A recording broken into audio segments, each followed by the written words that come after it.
क्या आपने कभी यह अनुभव किया है कि आपके पास सब कुछ होते हुए भी आप अंदर से खाली महसूस करते हैं? आपके पास परिवार है, नौकरी है, मित्र हैं, रहने के लिए घर है, खाने पीने की कमी नहीं है, फिर भी आपका दिल कहता है कुछ है जो अधूरा है, कुछ है जो अभी होना बाकी है। बहुत बार लोग सोचते हैं कि यह बेचैनी सिर्फ मानसिक तनाव या थकावट है, लेकिन विश्वास कीजिए, ऐसा हमेशा नहीं होता। कभी कभी यह बेचैनी एक आध्यात्मिक संकेत होती है, एक आवाज जिसे केवल आपकी आत्मा सुन पाती है।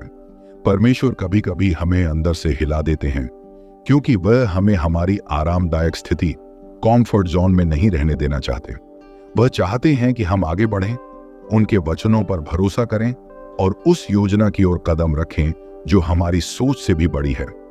यही कारण है कि जब परमेश्वर आपके लिए कुछ बड़ा करने वाले होते हैं, तो सबसे पहले वह आपके दिल को बेचैन कर देते हैं। ये बेचैनी कैसी होती है? आइए गहराई से समझते हैं। आराम भी असुविधा बन जाता है। आप आराम से बैठे हों, फिर भी दिल चैन न पाए। खुशी भी अधूरी लगती है। जो चीजें पहले खुशी देती थीं, अब वैसी खुशी नहीं देती। काम बोझ जैसा लगने लगता है। पहले जो काम जुनून से करते थे, अब वही थकान जैसा महसूस होता है। सोचने पर मजबूर होना, बार बार दिमाग में यही सवाल उठना, क्या यही मेरी जिंदगी है या परमेश्वर मुझे कुछ और करने के लिए बुला रहे हैं? नींद ना आना, रात को करवटें बदलते हुए ये महसूस करना कि कुछ ठीक नहीं है। ये बेचैनी अंदर ही अंदर आपको धक्का देती है कि आप वहीं ना रुकें जहां हैं, बल्कि आगे बढ़ें। बाइबल के उदाहरण, परमेश्वर का यह तरीका बाइबल के कई पात्रों की जिंदगी में दिखाई देता है। अब्राहम अपने पिता के घर में सुख शांति से रह रहा था, लेकिन परमेश्वर ने उससे कहा, अपने देश, अपने कुटुंब और अपने पिता के घर से निकलकर उस देश की ओर चल जिसे मैं तुझे दिखाऊंगा। उत्पत्ति 12:1। सोचिए, अब्राहम के पास सब कुछ था, फिर क्यों उसे छोड़कर जाना पड़ा? क्योंकि परमेश्वर उसके लिए एक बड़ा वादा लेकर तैयार थे। अगर अब्राहम उसी आरामदायक जीवन में बैठा रहता, तो वह आशीष का पात्र न बनता और न ही विश्वास का पिता कहलाता। मूसा मिस्र के राजमहल में पला बढ़ा। वहां उसे सम्मान मिला, शिक्षा मिली, ऐश्वर्य मिला। लेकिन क्या आप जानते हैं, मूसा वहां भी चैन से नहीं रह पाया। उसके दिल में इजरायलियों के लिए एक दर्द और बेचैनी थी। वह जानता था कि उसका असली बुलावा महल में सोने चांदी पाना नहीं, बल्कि परमेश्वर के लोगों को आजाद कराना है। यही बेचैनी मूसा को उस स्थान से बाहर ले आई जहां वह था, और उसने परमेश्वर की योजना को पूरा किया। दाऊद अपने भाइयों के बीच सबसे छोटा था और भेड़ें चराता था। दूसरों की नजर में वह मामूली था, लेकिन उसके अंदर एक बेचैनी थी कि वह सिर्फ भेड़ें चराने के लिए नहीं बना। उस बेचैनी ने ही उसे शेर और भालू से लड़ने का साहस दिया, और वही बेचैनी उसे गोलियत के सामने खड़ा कर लाई। परमेश्वर ने उसकी आत्मा को पहले से तैयार किया था। योना को परमेश्वर ने नीनवे जाने का आदेश दिया, लेकिन उसने भागने की कोशिश की। क्या हुआ? उसके दिल में शांति नहीं रही। जहाज में भी तूफान उठा, यहां तक कि उसे मछली के पेट में डाल दिया गया। क्यों? क्योंकि जब परमेश्वर आपको बुलाते हैं और आप अनसुना करते हैं, तो बेचैनी आपको चैन से बैठने नहीं देती। आधुनिक जीवन के उदाहरण, ये सिर्फ बाइबल के पात्रों की कहानी नहीं है। आज भी यह अनुभव हर किसी के जीवन में हो सकता है। नौकरी में स्थिर लेकिन दिल में खालीपन। कई लोग कहते हैं, मेरी नौकरी अच्छी है, पैसा भी मिलता है, लेकिन अंदर से लगता है कि यह सब अधूरा है। हो सकता है परमेश्वर आपको अपनी सेवा, मिनिस्ट्री, बिजनेस या किसी नए मिशन के लिए तैयार कर रहे हों। रिश्तों में सब सही, लेकिन आत्मा बेचैन। कभी कभी हमारे रिश्ते ठीक होते हैं, लेकिन आत्मा में शांति नहीं होती। ऐसा इसलिए क्योंकि परमेश्वर हमें कुछ और सिखाना चाहते हैं। एक गवाही एक व्यक्ति था जिसकी जिंदगी बहुत स्थिर थी। उसे सब लोग सफल मानते थे, लेकिन अंदर से वह खाली महसूस करता था। उसने प्रार्थना की और परमेश्वर से पूछा, हे प्रभु, मुझे ये बेचैनी क्यों हो रही है? धीरे धीरे उसने जाना कि परमेश्वर उसे युवा सेवकाई, यूथ मिनिस्ट्री के लिए बुला रहे हैं। आज वह हजारों युवाओं के जीवन को बदल रहा है। अगर उसने उस बेचैनी को न समझा होता, तो शायद आज भी वह सामान्य जीवन ही जी रहा होता। बेचैनी का उद्देश्य, परमेश्वर कभी भी हमें व्यर्थ बेचैन नहीं करते। हर बेचैनी का एक उद्देश्य होता है। यह हमें कंफर्ट जोन से बाहर निकालती है। यह हमें हमारे असली बुलावे की ओर ले जाती है। ये हमें भरोसा करना सिखाती है जब हम सब छोड़कर आगे बढ़ते हैं। याद रखिए, बेचैनी संकेत है कि परमेश्वर आपके लिए एक नया दरवाजा खोलने वाले हैं। क्या आपने कभी गौर किया है कि एक ही बाइबल वचन या एक ही संदेश अचानक हर जगह आपके सामने आने लगता है? कभी आप किसी प्रचारक का उपदेश सुनते हैं और वही वचन बार बार दोहराया जाता है। फिर जब आप प्रार्थना में बैठते हैं, वही वचन आपके मन में गूंजने लगता है। यहां तक कि जब आप किसी मित्र से बातचीत करते हैं तो उसके मुंह से भी वही शब्द निकल आते हैं। ये इत्तेफाक नहीं है, ये कोई संयोग नहीं है, ये परमेश्वर का तरीका है आपसे बात करने का। जब परमेश्वर आपके जीवन में कुछ बड़ा करने वाले होते हैं तो वे आपको बार बार एक ही वचन या संदेश दिखाते हैं ताकि आपका ध्यान उनकी ओर खींचे। परमेश्वर क्यों दोहराते हैं संदेश? क्योंकि हम भूल जाते हैं। इंसान की प्रवृत्ति है कि वह जल्दी भूल जाता है, इसलिए परमेश्वर बार बार याद दिलाते हैं, क्योंकि यह पुष्टि होती है। जब कोई नया कदम उठाना होता है तो डर लगता है। परमेश्वर बार बार वही वचन देकर आपको भरोसा दिलाते हैं कि यह उनकी योजना है, क्योंकि वह हमें अगुवाई करना चाहते हैं। जब आप दुविधा में हों, परमेश्वर एक ही संदेश को बार बार भेजते हैं ताकि आप सही दिशा चुनें। बाइबल के उदाहरण शमूएल की पुकार। छोटा शमूएल रात को सो रहा था। अचानक उसने आवाज सुनी, शमूएल शमूएल। वह उठा और एली के पास गया, लेकिन एली ने कहा, मैंने नहीं बुलाया। यह 3 बार हुआ। फिर एली समझ गया कि यह परमेश्वर की आवाज है। ध्यान दीजिए, परमेश्वर ने शमूएल को बार बार पुकारा ताकि वह सुन सके। पौलुस की यात्रा। पौलुस जब मसीह का संदेश फैलाने जा रहा था तो पवित्र आत्मा ने उसे एशिया जाने से रोका।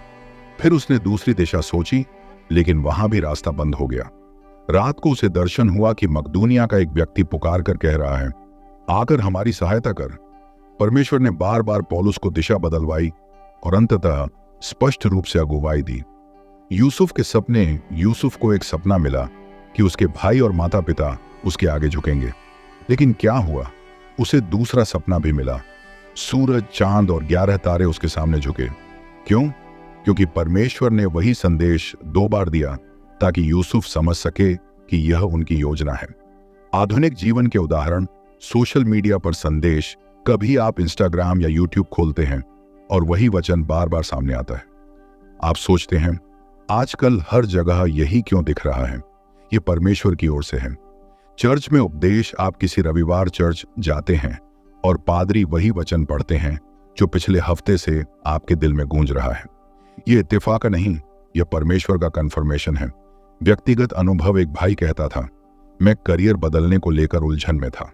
फिर 3 अलग अलग जगहों पर मैंने एक ही वचन सुना, मत डर, क्योंकि मैं तेरे साथ हूं। तब मुझे समझ आया कि यह परमेश्वर की ओर से है। क्या करें जब एक ही संदेश बार बार मिले? रुककर प्रार्थना करें। परमेश्वर से पूछें, हे प्रभु, आप मुझसे क्या कहना चाहते हैं? लिख लें। हर बार जो वचन या संदेश मिलता है उसे लिख लें। सलाह लें। किसी आत्मिक सलाहकार से चर्चा करें।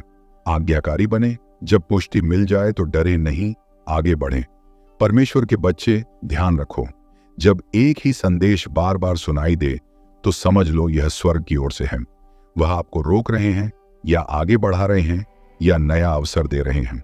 परमेश्वर जानता है कि इंसान का दिल आसानी से डगमगा जाता है। हम जल्दी डर जाते हैं, जल्दी संदेह करने लगते हैं। इसलिए जब भी परमेश्वर हमें कोई बड़ा काम सौंपना चाहते हैं तो वह हमें एक ही वचन या संदेश बार बार सुनाते हैं ताकि हमारी आत्मा में वह गहराई से बैठ जाए। एक उदाहरण। सोचिए, अगर किसी बच्चे को स्कूल का नया विषय पढ़ना है। अगर वह केवल एक बार सुन ले तो शायद भूल जाए, लेकिन अगर वही बात शिक्षक कई बार समझाए तो वह दिल और दिमाग दोनों में बस जाती है। परमेश्वर भी हमें दोहरे पाठ पढ़ाते हैं ताकि जब समय आए हम डगमगाए नहीं, बल्कि विश्वास के साथ खड़े हों। बाइबल से और गहरे उदाहरण। गिदोन और ऊन की निशानी। न्यायों 6:36-40। गिदोन को परमेश्वर ने मिद्यानियों से लड़ने के लिए चुना, लेकिन गिदोन डर गया। उसने परमेश्वर से निशानी मांगी। पहली बार उसने कहा, अगर वास्तव में आप मुझे इस्राएल को छुड़ाने के लिए भेज रहे हैं तो रात में ऊन गीला हो और जमीन सूखी। और ऐसा ही हुआ। लेकिन गिदोन अब भी आश्वस्त नहीं हुआ। उसने दूसरी बार कहा, इस बार ऊन सूखा हो और जमीन गीली। और ऐसा ही हुआ। देखिए, परमेश्वर ने 2 बार वही निशानी दी ताकि गिदोन पूरी तरह से विश्वास करे। पतरस का दर्शन, प्रेरितों के काम 10:9-16। पतरस को एक दर्शन हुआ जिसमें उसने स्वर्ग से उतरती हुई चादर देखी। उसमें हर प्रकार के पशु थे और आवाज आई, मार और खा। पतरस ने मना किया क्योंकि यह उसकी परंपरा के खिलाफ था, लेकिन आवाज 3 बार दोहराई गई। फिर चादर वापस स्वर्ग चली गई। क्यों 3 बार? क्योंकि परमेश्वर पतरस को यह सिखाना चाहते थे कि अब यह सुसमाचार केवल यहूदियों के लिए नहीं बल्कि सभी जातियों के लिए है। यीशु का पतरस से प्रश्न, यूहन्ना 22 घंटे 15 मिनट से 17 मिनट तक यीशु ने पतरस से 3 बार पूछा, क्या तू मुझसे प्रेम रखता है? पतरस उदास हो गया कि प्रभु ने 3 बार पूछा, लेकिन यीशु यही करना चाहते थे। वह पतरस को गहराई से आश्वस्त करना चाहते थे कि अब उसे उनकी भेड़ों की देखभाल करनी है। बार बार वही प्रश्न, शक, बार बार वही संदेश, परमेश्वर की पुष्टि। नौकरी का निर्णय। एक बहन नौकरी बदलने के बारे में उलझन में थी। वो सोच रही थी कि क्या यह कदम परमेश्वर की इच्छा है। फिर एक रविवार चर्च में पादरी ने वही वचन बोला, मत डर क्योंकि मैं तेरे साथ हूं। अगले दिन उसने अपने बाइबल ऐप पर खोला, वही वचन सामने आया। और तीसरे दिन उसकी एक सहेली ने भी वही वचन उसे भेजा। उसने समझ लिया कि परमेश्वर उसे आगे बढ़ने के लिए कह रहे हैं। कहा विदेश जाने का बुलावा। एक भाई को मिशन के लिए विदेश जाने का बुलावा मिला। वह डर रहा था, भाषा की समस्या, पैसे की समस्या, लेकिन लगातार 3 बार उसने वही संदेश सुना, जाओ और सब जातियों को चेला बनाओ। मत्ती 28:19। वह आश्वस्त हो गया और आज सैकड़ों लोगों तक सुसमाचार पहुंचा रहा है। पारिवारिक समस्या। एक औरत बहुत परेशान थी क्योंकि उसका परिवार टूटने की कगार पर था। वह हर जगह से निराश थी, लेकिन अचानक हर जगह वही वचन दिखने लगा, मैं और मेरा घराना यहोवा की सेवा करेंगे। यहोशू 24:15। उसने हार नहीं मानी। आज उसका पूरा परिवार चर्च में परमेश्वर की आराधना करता है। क्या करें जब एक ही वचन बार बार मिले? ध्यान से सुने, यह परमेश्वर का संदेश है, इसे हल्के में मत लें, लिख लें। हर बार जब यह वचन आपको मिले, अपनी डायरी में लिखिए, ध्यान करें, उस वचन पर गहराई से मनन करें और परमेश्वर से पूछें, आप मुझसे क्या कह रहे हैं? आज्ञाकारी बने। जब स्पष्ट हो जाए कि परमेश्वर क्या चाहते हैं, तो बिना डर आगे कदम बढ़ाइए। प्रार्थना। हे प्रभु, जो लोग आज यह संदेश सुन रहे हैं और बार बार वही वचन पाते हैं, उनकी आत्मा खोल दीजिए ताकि वे आपकी योजना को समझें, उनका डर और संदेह दूर करें और उन्हें विश्वास में आगे बढ़ाएं। यीशु मसीह के नाम में आमीन। क्यों बार बार दोहराया जाता है? कभी सोचा है कि परमेश्वर हमें एक ही बात बार बार क्यों सुनाते हैं? क्योंकि हम इंसान जल्दी भूल जाते हैं। हम अक्सर अपने डर और परिस्थितियों से दब जाते हैं। हम सोचते हैं कि यह हमारी कल्पना है, जबकि वास्तव में यह परमेश्वर की आवाज होती है। इसलिए परमेश्वर बार बार एक ही वचन को अलग अलग तरीकों से हमारे सामने रखते हैं।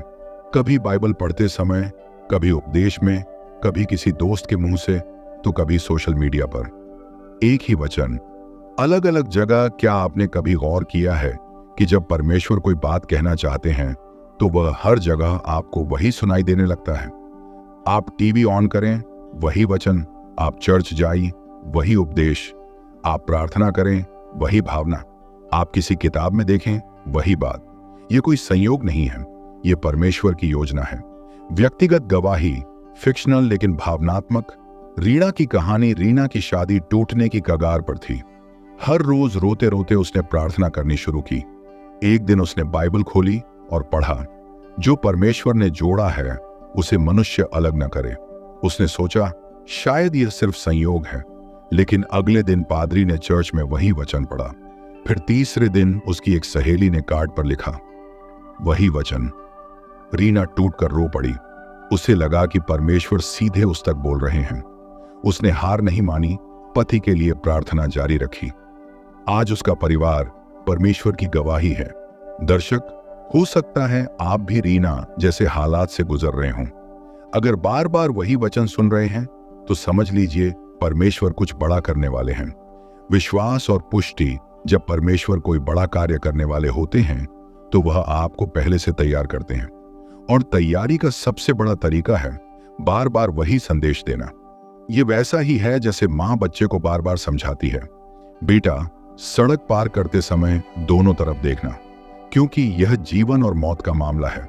वैसे ही परमेश्वर बार बार कहते हैं, मत डर, मैं तेरे साथ हूं। क्योंकि जब तू बड़े आशीर्वाद की दहलीज पर खड़ा होगा तो तुझे यही वचन याद दिलाएगा कि तू अकेला नहीं है।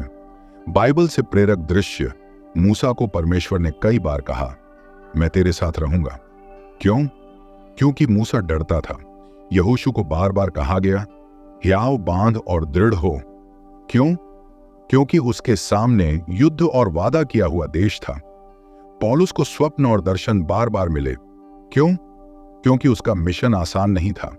जब वचन बार बार दोहराया जाता है तो यह आने वाले कार्य की गंभीरता को दर्शाता है। आज आपके जीवन के लिए क्या अर्थ है? प्रिय दर्शक, आपके जीवन में भी यह हो सकता है। शायद आप बिजनेस शुरू करना चाहते हैं, शायद आप किसी रिश्ते को लेकर परेशान हैं, शायद आप सेवकाई में बुलाए जा रहे हैं। अगर बार बार वही वचन, वही संकेत मिल रहे हैं, समझ लीजिए परमेश्वर कह रहे हैं, अब समय आ गया है, मत डरो, मैं तुम्हारे साथ हूं। 3 कदम याद रखें। 1, ध्यान दीजिए, अगर कोई वचन बार बार आ रहा है तो उसे इग्नोर मत कीजिए। 2, प्रार्थना कीजिए, प्रभु से पूछिए, हे परमेश्वर, आप मुझसे क्या कहना चाहते हैं। 3, आज्ञा मानिए। जब स्पष्ट हो जाए कि यह आपका मार्ग है तो कदम बढ़ाइए। यही आज्ञाकारिता आपको उस बड़ी चीज तक ले जाएगी जो परमेश्वर ने आपके लिए रखी है। आज शायद आप थके हुए हैं, आप बार बार वही वचन पढ़ते या सुनते हैं, लेकिन संदेह करते हैं। प्रिय भाई बहन, यह संदेह मत कीजिए, यह आपकी कल्पना नहीं है, यह परमेश्वर की पुकार है। अगर आप आज इस बुलावे को मान लेंगे तो कल गवाही आपकी होगी। हे स्वर्गीय पिता, जो भी दर्शक आज इस संदेश को देख रहे हैं और बार बार वही वचन सुन रहे हैं, उन्हें समझने की बुद्धि दे। उनका दिल खोल कि वे तेरी अगुवाई माने, उनके संदेह और डर को हटा दे। उन्हें आज्ञाकारिता और विश्वास में खड़ा कर, यीशु मसीह के नाम में, आमीन। जब परमेश्वर आपके लिए कुछ बड़ा करने वाले होते हैं तो सबसे पहले वह आपके सामने ऐसे अवसर रखते हैं जो सामान्य लोगों को कभी नहीं दिखते। यह अवसर इतने अनोखे और अकल्पनीय होते हैं कि आप खुद सोचने लगते हैं, क्या यह वास्तव में मेरे लिए है? यही तीसरा संकेत है। जब दरवाजे अपने आप खुलने लगते हैं तो समझ लीजिए कि परमेश्वर आपके जीवन की दिशा बदल रहे हैं।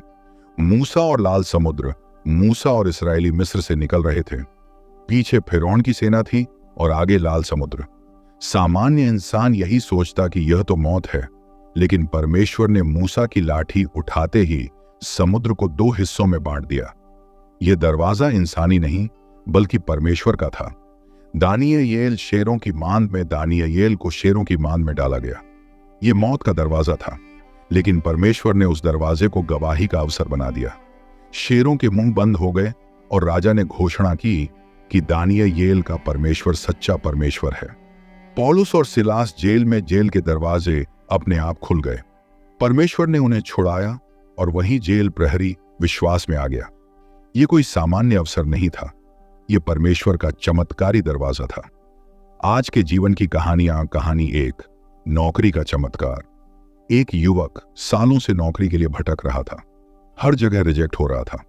एक दिन अचानक उसे ऐसी कंपनी से कॉल आया जहां उसने कभी पर गहराई से मनन करें और परमेश्वर से पूछें, आप मुझसे क्या कह रहे हैं?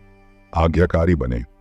जब स्पष्ट हो जाए कि परमेश्वर क्या चाहते हैं तो बिना डर आगे कदम बढ़ाइए। प्रार्थना।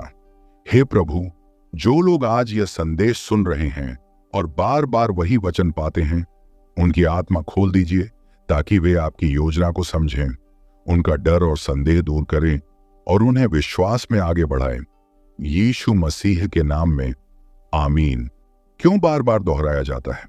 कभी सोचा है कि परमेश्वर हमें एक ही बात बार बार क्यों सुनाते हैं? क्योंकि हम इंसान जल्दी भूल जाते हैं। हम अक्सर अपने डर और परिस्थितियों से दब जाते हैं। हम सोचते हैं कि यह हमारी कल्पना है, जबकि वास्तव में यह परमेश्वर की आवाज होती है। इसीलिए परमेश्वर बार बार एक ही वचन को अलग अलग तरीकों से हमारे सामने रखते हैं। कभी बाइबल पढ़ते समय, कभी उपदेश में, कभी किसी दोस्त के मुंह से, तो कभी सोशल मीडिया पर। एक ही वचन अलग अलग जगह। क्या आपने कभी गौर किया है कि जब परमेश्वर कोई बात कहना चाहते हैं तो वह हर जगह आपको वही सुनाई देने लगता है? आप टीवी ऑन करें, वही वचन। आप चर्च जाएं, वही उपदेश। आप प्रार्थना करें, वही भावना। आप किसी किताब में देखें, वही बात। यह कोई संयोग नहीं है, यह परमेश्वर की योजना है। व्यक्तिगत गवाही फिक्शनल लेकिन भावनात्मक। रीना की कहानी, रीना की शादी टूटने की कगार पर थी। हर रोज रोते रोते उसने प्रार्थना करनी शुरू की। एक दिन उसने बाइबल खोली और पढ़ा, जो परमेश्वर ने जोड़ा है उसे मनुष्य अलग न करे। उसने सोचा शायद ये सिर्फ संयोग है, लेकिन अगले दिन पादरी ने चर्च में वही वचन पढ़ा। फिर तीसरे दिन उसकी एक सहेली ने कार्ड पर लिखा, वही वचन। रीना टूटकर रो पड़ी। उसे लगा कि परमेश्वर सीधे उस तक बोल रहे हैं। उसने हार नहीं मानी, पति के लिए प्रार्थना जारी रखी। आज उसका परिवार परमेश्वर की गवाही है। दर्शक, हो सकता है आप भी रीना जैसे हालात से गुजर रहे हो। अगर बार बार वही वचन सुन रहे हैं तो समझ लीजिए परमेश्वर कुछ बड़ा करने वाले हैं। विश्वास और पुष्टि, जब परमेश्वर कोई बड़ा कार्य करने वाले होते हैं तो वह आपको पहले से तैयार करते हैं। और तैयारी का सबसे बड़ा तरीका है बार बार वही संदेश देना। यह वैसा ही है जैसे माँ बच्चे को बार बार समझाती है, बेटा सड़क पार करते समय दोनों तरफ देखना, क्योंकि यह जीवन और मौत का मामला है। वैसे ही परमेश्वर बार बार कहते हैं, मत डर, मैं तेरे साथ हूं। क्योंकि जब तू बड़े आशीर्वाद की दहलीज पर खड़ा होगा तो तुझे यही वचन याद दिलाएगा कि तू अकेला नहीं है। बाइबल से प्रेरक दृश्य, मूसा को परमेश्वर ने कई बार कहा, मैं तेरे साथ रहूंगा। क्यों? क्योंकि मूसा डरता था। यहोशू को बार बार कहा गया, हियाव बांध और दृढ़ हो। क्यों? क्योंकि उसके सामने युद्ध और वादा किया हुआ देश था। पौलुस को स्वप्न और दर्शन बार बार मिले। क्यों? क्योंकि उसका मिशन आसान नहीं था। जब वचन बार बार दोहराया जाता है तो यह आने वाले कार्य की गंभीरता को दर्शाता है। आज आपके जीवन के लिए क्या अर्थ है? प्रिय दर्शक, आपके जीवन में भी यह हो सकता है। शायद आप बिजनेस शुरू करना चाहते हैं। शायद आप किसी रिश्ते को लेकर परेशान हैं। शायद आप सेवकाई में बुलाए जा रहे हैं। अगर बार बार वही वचन, वही संकेत मिल रहे हैं, समझ लीजिए परमेश्वर कह रहे हैं, अब समय आ गया है, मत डरो, मैं तुम्हारे साथ हूं। 3 कदम याद रखें। 1, ध्यान दीजिए। अगर कोई वचन बार बार आ रहा है तो उसे इग्नोर मत कीजिए। 2, प्रार्थना कीजिए। प्रभु से पूछिए, हे परमेश्वर, आप मुझसे क्या कहना चाहते हैं? 3, आज्ञा मानिए। जब स्पष्ट हो जाए कि यह आपका मार्ग है तो कदम बढ़ाइए। यही आज्ञाकारिता आपको उस बड़ी चीज तक ले जाएगी जो परमेश्वर ने आपके लिए रखी है। आज शायद आप थके हुए हैं। आप बार बार वही वचन पढ़ते या सुनते हैं लेकिन संदेह करते हैं। प्रिय भाई बहन, यह संदेह मत कीजिए। यह आपकी कल्पना नहीं है, यह परमेश्वर की पुकार है। अगर आप आज इस बुलावे को मान लेंगे तो कल गवाही आपकी होगी। हे स्वर्गीय पिता, जो भी दर्शक आज इस संदेश को देख रहे हैं और बार बार वही वचन सुन रहे हैं, उन्हें समझने की बुद्धि दे। उनका दिल खोल कि वे तेरी अगुवाई माने। उनके संदेह और डर को हटा दे। उन्हें आज्ञाकारिता और विश्वास में खड़ा कर। यीशु मसीह के नाम में, आमीन। जब परमेश्वर आपके लिए कुछ बड़ा करने वाले होते हैं तो सबसे पहले वह आपके सामने ऐसे अवसर रखते हैं जो सामान्य लोगों को कभी नहीं दिखते।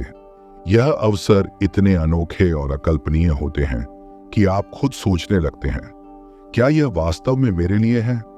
यही तीसरा संकेत है। जब दरवाजे अपने आप खुलने लगते हैं तो समझ लीजिए कि परमेश्वर आपके जीवन की दिशा बदल रहे हैं। मूसा और लाल समुद्र। मूसा और इजरायली मिस्र से निकल रहे थे। पीछे फिरौन की सेना थी और आगे लाल समुद्र। सामान्य इंसान यही सोचता कि यह तो मौत है, लेकिन परमेश्वर ने मूसा की लाठी उठाते ही समुद्र को 2 हिस्सों में बांट दिया। यह दरवाजा इंसानी नहीं बल्कि परमेश्वर का था। दानियेल शेरों की मांद में, दानियेल को शेरों की मांद में डाला गया। यह मौत का दरवाजा था, लेकिन परमेश्वर ने उस दरवाजे को गवाही का अवसर बना दिया। शेरों के मुंह बंद हो गए और राजा ने घोषणा की कि दानियेल का परमेश्वर सच्चा परमेश्वर है। पौलुस और सिलास जेल में जेल के दरवाजे अपने आप खुल गए। परमेश्वर ने उन्हें छुड़ाया और वही जेल प्रहरी विश्वास में आ गया। यह कोई सामान्य अवसर नहीं था, यह परमेश्वर का चमत्कारी दरवाजा था। आज के जीवन की कहानियां नौकरी का चमत्कार।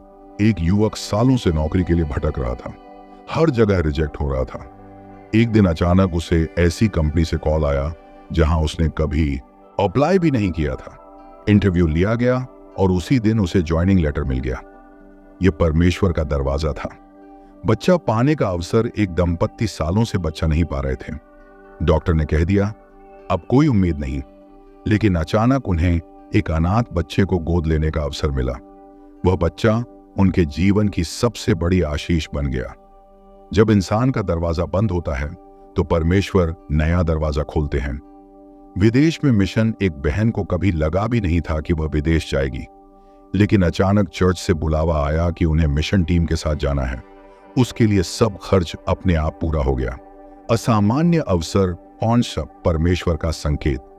प्रिय भाई बहनों, क्या आपके जीवन में भी ऐसा हुआ है कि आपने कभी सोचा भी नहीं था और अचानक कोई दरवाजा आपके सामने खुल गया? अगर हां, तो समझ लीजिए यह आपकी मेहनत का नतीजा नहीं, बल्कि परमेश्वर की योजना है। कैसे पहचाने कि यह परमेश्वर का दरवाजा है? एक, यह अचानक होता है, जिसकी आपने योजना नहीं बनाई थी। दो, यह आपकी क्षमता से परे होता है, जिसे आप खुद नहीं कर सकते। तीन, यह शांति देता है। आपके मन में डर नहीं, बल्कि विश्वास आता है। चार, यह दूसरों को आशीष देता है, केवल आपके लिए नहीं, बल्कि आपके आसपास के लोगों के लिए भी। डर कर पीछे मत हटें। कई लोग सोचते हैं कि यह संयोग है और अवसर छोड़ देते हैं। प्रार्थना करें, प्रभु से पूछें, क्या यह आपका दरवाजा है? कदम बढ़ाएं। परमेश्वर के दरवाजे में घुसने के लिए विश्वास चाहिए। अगर इस्राएली लाल समुद्र के किनारे ही खड़े रहते तो कभी वादा किए हुए देश तक न पहुंचते। प्रिय दर्शक, जब आपके सामने असामान्य अवसर आने लगे तो समझ लीजिए कि परमेश्वर का हाथ आपके ऊपर है। यह संकेत है कि वह आपको एक नई ऊंचाई पर ले जाना चाहते हैं। प्रार्थना, हे प्रभु, जो भी यह संदेश देख रहे हैं उनके जीवन में खुले दरवाजों को वे पहचान सकें। उन्हें साहस दे कि वे डर कर पीछे न हटें और उस नए अवसर में प्रवेश करें जिसे आपने उनके लिए खोला है। यीशु मसीह के नाम में आमीन। शांति क्यों सबसे बड़ा संकेत है? जब परमेश्वर आपके लिए कुछ बड़ा करने वाले होते हैं तो सबसे पहले वह आपके भीतर एक अद्भुत शांति भर देते हैं। यह शांति परिस्थितियों पर आधारित नहीं होती, यह शांति इंसानी समझ से परे होती है। बाइबल कहती है, और परमेश्वर की शांति जो सारी समझ से परे है, तुम्हारे हृदयों और तुम्हारे विचारों को मसीह यीशु में सुरक्षित रखेगी। फिलिप्पियों 4:7। कैसा लगता है यह शांति? बाहर तूफान हो लेकिन भीतर शांति हो, चारों ओर समस्या हो लेकिन अंदर से आवाज आए, सब ठीक होगा। लोग कहें कि यह असंभव है, लेकिन आपके दिल में दृढ़ विश्वास हो। यह वही संकेत है कि परमेश्वर आपके जीवन में कुछ विशेष करने वाले हैं। यीशु का तूफान शांत करना। मरकुस 4:35-41। शिष्य नाव में थे और बड़ी आंधी चलने लगी, नाव डूबने वाली थी। शिष्य डर गए, लेकिन यीशु सो रहे थे। क्यों? क्योंकि उनमें परमेश्वर की शांति थी। फिर उन्होंने उठकर कहा, चुप रह, थम जा, और सब शांत हो गया। हन्ना की प्रार्थना। एक शमूएल 1। हन्ना संतान के लिए रो रही थी।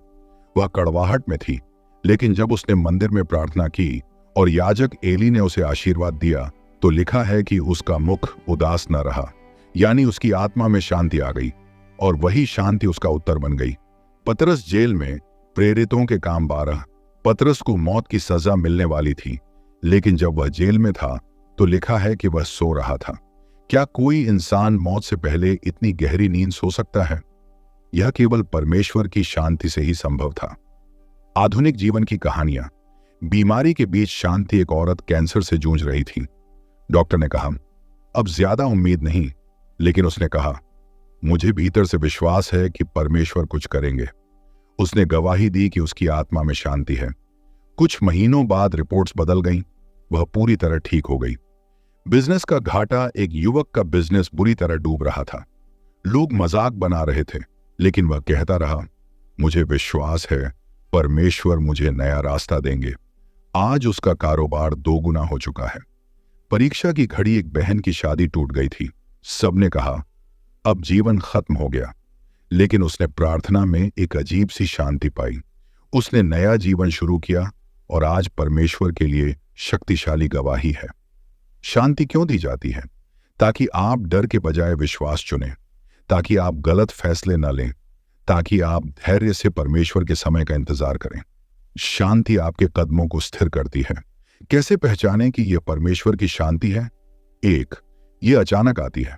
आप खुद समझ नहीं पाते कि इतना भारी बोझ हल्का कैसे हो गया। 2, यह गहरी होती है। परिस्थितियां बदलें या न बदलें, शांति बनी रहती है। 3, यह आपको स्थिर करती है।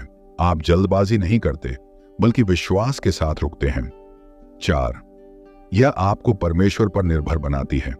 आप खुद पर नहीं, प्रभु पर भरोसा करते हैं। क्या करना चाहिए? उस शांति को थामे रखिए, उस पर संदेह मत कीजिए। जब डराने वाली बातें आई तो वही वचन दोहराइए, यहोवा मेरा चरवाहा है, मुझे कमी न होगी। प्रार्थना। हे प्रभु, आज जो लोग यह संदेश सुन रहे हैं और जीवन की आंधी में हैं, उन्हें अपनी अलौकिक शांति दे। उनके दिल से डर, चिंता और उदासी हटा। उन्हें यह विश्वास दे कि आप उनके साथ हैं। यीशु के नाम में आमीन। शांति डर का प्रतिकार। डर हर इंसान को बांध देता है। जब कोई बड़ा अवसर आता है तो शैतान सबसे पहले डर लाता है, लेकिन परमेश्वर शांति देते हैं। शांति ही वह शक्ति है जो डर को काट देती है। यशायाह 26:3 कहता है, जिसका मन स्थिर रहता है उसको तू पूर्ण शांति में रखता है, क्योंकि वह तुझ पर भरोसा रखता है। बाइबल से और उदाहरण मरियम, यीशु की माता। जब स्वर्गदूत ने आकर कहा कि वह पवित्र आत्मा से गर्भवती होगी, तो यह किसी भी लड़की के लिए डरावना था। लेकिन मरियम ने शांति से कहा, तेरे वचन के अनुसार मेरे साथ हो। यह परमेश्वर से मिली शांति थी जिसने उसे दृढ़ विश्वास दिया। यहोशापात का युद्ध। 2 इतिहास 20। यहोशापात पर 3 देशों की सेना चढ़ाई। पूरा इस्राएल डर गया, लेकिन परमेश्वर ने कहा, तुम्हें लड़ना नहीं होगा, ये लड़ाई मेरी है। और लिखा है कि लोगों ने गीत गाए और शांति में खड़े रहे। शत्रु आपस में लड़कर हार गए। पौलुस का तूफान। प्रेरितों के काम 21। पौलुस जहाज में कैदी था और भयंकर तूफान आ गया। सब लोग मरने को तैयार हो गए, लेकिन पौलुस ने कहा, डरो मत, परमेश्वर के दूत ने मुझे कहा है कि तू सुरक्षित रहेगा। वह विश्वास और शांति सबके लिए आशा बन गई। 41। आधुनिक गवाहियां। गवाही। 1, परीक्षा का परिणाम। एक युवक ने प्रतियोगी परीक्षा दी। रिजल्ट आने से पहले सब तनाव में थे, लेकिन उसने कहा, मुझे भीतर से शांति है कि परमेश्वर ने मुझे पास किया है। और सचमुच वह पास हुआ। गवाही 2। ऑपरेशन से पहले एक महिला को गंभीर सर्जरी करानी थी। डॉक्टर ने कहा कि रिस्क बहुत ज्यादा है, लेकिन ऑपरेशन थिएटर जाते समय उसने कहा, मुझे अजीब सी शांति है कि मेरा परमेश्वर मेरे साथ है। ऑपरेशन सफल हुआ और आज वह स्वस्थ है। गवाही 3। रिश्तों की बहाली। एक परिवार सालों से बंटा हुआ था। सबको लगता था कि अब कभी मेल मिलाप नहीं होगा, लेकिन मां ने लगातार प्रार्थना की और उसके भीतर शांति आती गई। एक दिन पूरा परिवार अचानक मिल गया। शांति ने चमत्कार ला दिया। 42। शांति क्यों जरूरी है? 1, निर्णय लेने में मदद करती है। जब आपके सामने 2 रास्ते हों, शांति बताएगी कि कौन सा रास्ता सही है। 2, सहनशीलता देती है। इंतजार के समय शांति आपको टूटने नहीं देती। 3, आत्मविश्वास देती है। जब सब आपको मना करें, तब भी शांति कहती है, हाँ, यह परमेश्वर का समय है। 43। शांति को खोने से बचाए। शांति मिलने के बाद शैतान कोशिश करेगा कि आप उसे खो दें। इसीलिए नकारात्मक लोगों से दूर रहें, लगातार वचन पढ़ते रहें, प्रार्थना में डटे रहें, अपनी गवाही दूसरों से बांटें। जितना आप शांति पर टिके रहेंगे, उतनी जल्दी परमेश्वर की योजना पूरी होगी। 44। भावनात्मक अपील। प्रिय भाई बहनों, हो सकता है आप आंसुओं में डूबे हों, हो सकता है आपके जीवन में अंधकार हो, लेकिन यदि आज आपको यह शांति मिल रही है, तो समझ लीजिए कि परमेश्वर ने आपके लिए नया सवेरा तय किया है। शांति सिर्फ एक एहसास नहीं है, यह स्वर्ग से आया हुआ संकेत है। 45। छोटे छोटे उदाहरण आपके जीवन से आपने प्रार्थना की और अचानक बोझ हल्का महसूस हुआ। किसी फैसले को लेकर परेशान थे और रात में नींद में शांति आ गई। किसी वचन ने आपके अंदर गहरी शांति दी। ये सब संकेत हैं कि परमेश्वर आपके लिए काम कर रहे हैं। 46। शांति का फल शांति केवल आपको ही नहीं बदलती बल्कि आपके आसपास के लोगों को भी प्रभावित करती है। अगर मां के पास शांति है, पूरा घर स्थिर हो जाता है। अगर पादरी के पास शांति है, पूरी मंडली मजबूत हो जाती है। अगर एक कर्मचारी के पास शांति है, पूरी टीम पर असर पड़ता है। शांति संक्रामक होती है। 47। व्यावहारिक कदम 1, जब भी शांति मिले उसे नोटबुक में लिखें। 2, उस वचन को बार बार पढ़ें जिसने आपको शांति दी। 3, शांति के लिए धन्यवाद करें। धन्यवाद प्रभु, आपने मुझे यह शांति दी। 4, शांति को दूसरों के साथ बांटें ताकि उनका विश्वास भी बढ़े। 48, समापन भाग 4 का अंतिम हिस्सा। प्रिय दर्शक, अगर आपके दिल में अचानक शांति आ रही है तो यह सबसे बड़ा प्रमाण है कि परमेश्वर आपके लिए कुछ बड़ा, कुछ महान करने वाले हैं। मत डरिए, संदेह मत कीजिए, उस शांति पर टिके रहिए। प्रार्थना। हे स्वर्गीय पिता, आज मैं उन सब के लिए प्रार्थना करता हूं जो डर और चिंता में हैं। उन्हें तेरी अलौकिक शांति दे। उनके दिल में यह विश्वास जगा कि तू उनके साथ है। उनके कदम स्थिर कर और उन्हें वह महान कार्य दिखा जो तू उनके लिए करने वाला है। यीशु मसीह के नाम में, आमीन। अब भाग 4 पूरा 7000 शब्द के बराबर गहराई और विस्तार हो गया। क्या आप चाहेंगे कि मैं अब भाग 5, 5वां संकेत, शत्रुओं का असामान्य विरोध लिखना शुरू करूं? बहुत अच्छा, तो अब हम भाग 5, 5वां संकेत, शत्रुओं का असामान्य विरोध शुरू करते हैं। यह भी लगभग 7000 शब्दों का होगा। मैं आपको अभी पहला बड़ा हिस्सा, लगभग 2000 से अधिक शब्द लिख कर दे रहा हूं। भाग 5, 5वां संकेत, शत्रुओं का असामान्य विरोध 49। क्यों शत्रु उठते हैं? जब परमेश्वर आपके लिए कुछ बड़ा करने वाले होते हैं तो सबसे पहले शत्रु सक्रिय हो जाते हैं, क्योंकि शैतान जानता है कि अगर आप उस आशीष तक पहुंच गए तो केवल आप नहीं बल्कि बहुत से लोग आशीषित होंगे। इसीलिए वह आपको डराने, रोकने और गिराने के लिए असामान्य विरोध खड़ा करता है। 50। बाइबल से उदाहरण।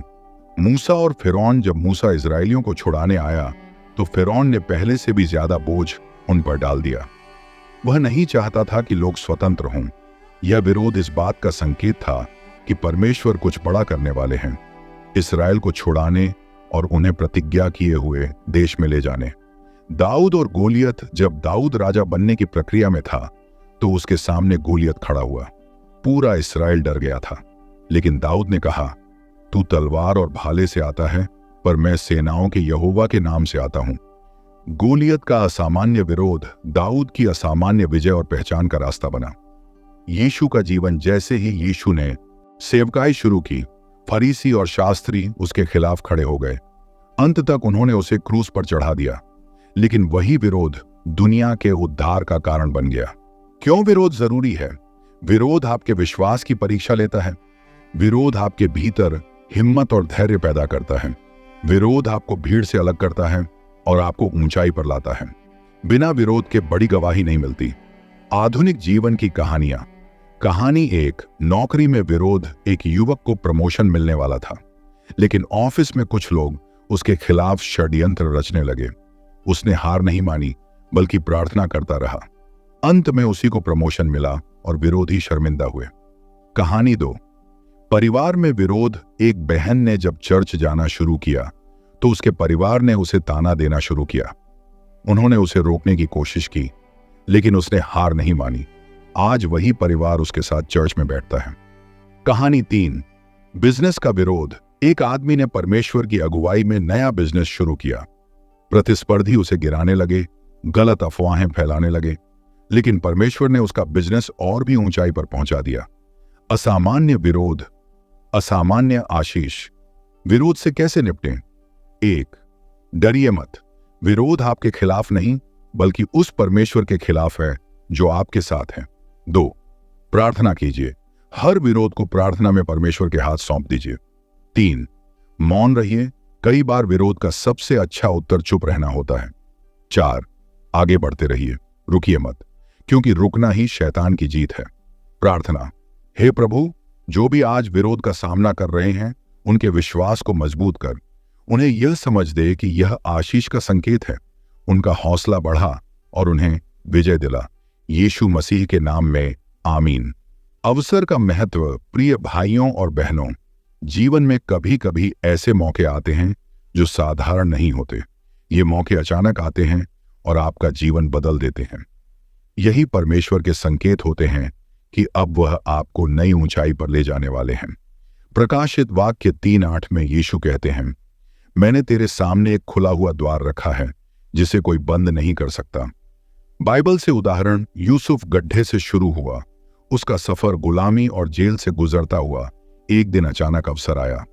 फिरौन ने उसे बुलाया। वही यूसुफ मिस्र का प्रधान बन गया। यह अचानक अवसर था जिसे कोई रोक नहीं सका। एस्थेर एक अनाथ लड़की जिसे कोई नहीं जानता था।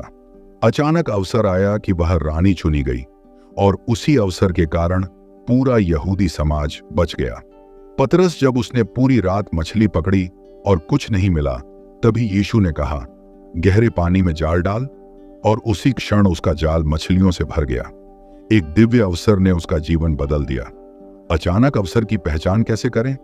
1, जब सब दरवाजे बंद हो जाएं और एक दरवाजा अचानक खुल जाए। 2, जब आपके पास योग्यता न हो लेकिन परमेश्वर आपको योग्य बना दे। 3, जब सही समय पर सही व्यक्ति से मुलाकात हो जाए। 4, जब सब लोग न कहें और परमेश्वर हां कहें। आधुनिक गवाहियां। गवाही 1, नौकरी का अवसर। एक युवक सालों तक नौकरी के लिए दर दर भटकता रहा।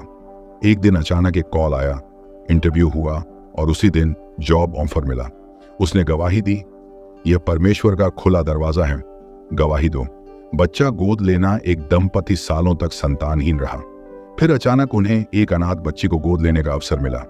आज वह बच्ची परिवार की आशीष बन गई। गवाही 3, बिजनेस डील। एक आदमी का बिजनेस डूब रहा था, लेकिन अचानक एक बड़ा कॉन्ट्रैक्ट मिला। आज उसका बिजनेस देश विदेश तक फैल चुका है। अवसर का सम्मान कीजिए। परमेश्वर अवसर तो देते हैं, लेकिन उसे पकड़ना आपके हाथ में है। अगर आप संकोच करेंगे तो अवसर निकल जाएगा। यूहन्ना 5 में 38 साल से बीमार आदमी तालाब के पास बैठा था। यीशु ने कहा, क्या तू अच्छा होना चाहता है? वह मौका था और उसने तुरंत हां कहा और उसी क्षण वह चंगा हो गया। भावनात्मक अपील। भाइयों और बहनों, हो सकता है आज आप निराशा में हों, लेकिन याद रखिए, आपके जीवन का सबसे बड़ा अवसर शायद कल ही आपके दरवाजे पर दस्तक दे। इसलिए हिम्मत मत हारिए, जागते रहिए, तैयार रहिए, क्योंकि जब परमेश्वर दरवाजा खोलते हैं तो कोई उसे बंद नहीं कर सकता। अवसर के लिए तैयारी 1, प्रार्थना करते रहिए ताकि जब अवसर आए आप चूकें नहीं। 2, विश्वास पर टिके रहिए, कभी मत कहिए मेरे लिए कुछ नहीं होगा। 3, कृतज्ञ बने रहिए, छोटा अवसर भी बड़ा बन सकता है। 4, लोगों की मदद कीजिए, कई बार अवसर दूसरों की सेवा से ही मिलता है। समापन। भाग 6 का अंतिम हिस्सा। प्रिय दर्शक, अगर आपके जीवन में अचानक कोई दरवाजा खुल रहा है तो घबराइए मत। वह परमेश्वर का संकेत है कि अब आपके लिए कुछ महान तैयार है। शांति रखिए, विश्वास बनाए रखिए, उस अवसर को थाम लीजिए। अंतिम प्रार्थना। हे प्रभु, मैं उन सब के लिए प्रार्थना करता हूं जो आज इस संदेश को सुन रहे हैं। उनके जीवन में नए अवसर खोल, उनके सामने ऐसे दरवाजे खोल जिन्हें कोई बंद ना कर सके। उन्हें उस महान योजना में ले जा जो तूने उनके लिए पहले से तय की है। यीशु मसीह के नाम में आमीन।